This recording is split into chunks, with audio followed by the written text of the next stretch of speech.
Have you noticed that the more you push against life, the more resistance seems to push back?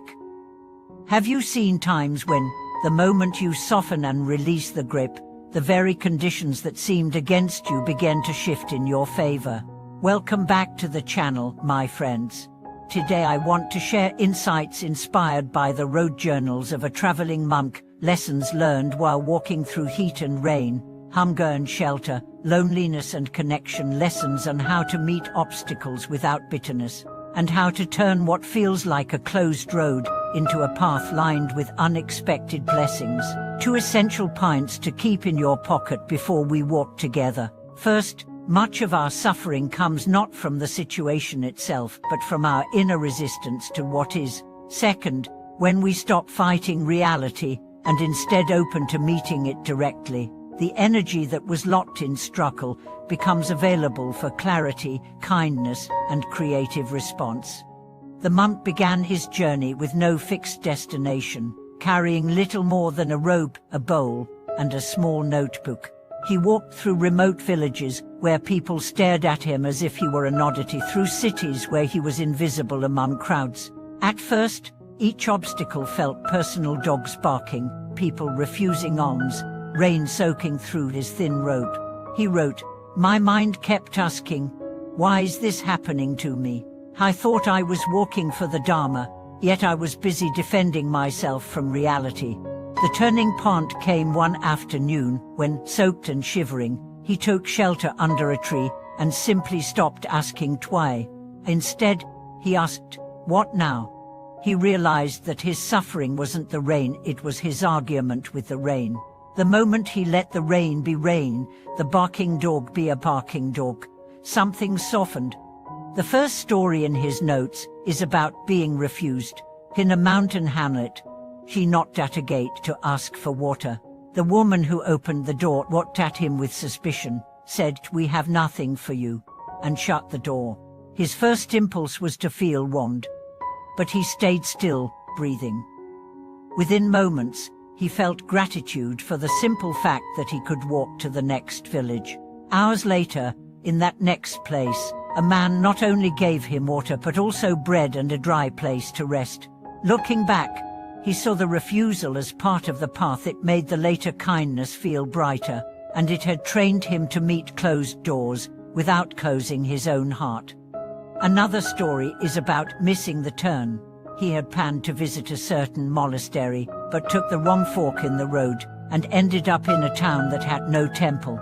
He decided to stay one night before retracing his steps. That evening, sitting by a public fountain, an elderly man approached and asked about his journey. They spoke for hours. The man shared that he had once been a monk but had left the order, and for decades had felt cut off from that part of himself. Their meeting rekindled something in him. He decided to visit a temple again after many years. "If I had not taken the wrong road," the monk wrote, "I would have missed the exact person who needed to hear that it's never too late to return." These stories underline a truth. When we stop struggling against the fact that this is not what I planned, conditions can begin to align in ways our planning never could. The monk's notes often return to a simple practice. When faced with an obstacle, aim it without adding a story: cold, at hunger, delay, refusal. Then take the next step available. This stripped away the unnecessary layer of self-pity or blame, freeing the mind to see opportunities hidden in plain sight. He also wrote about the difference between giving up and letting go. Giving up is quitting because you've judged the situation as hopeless.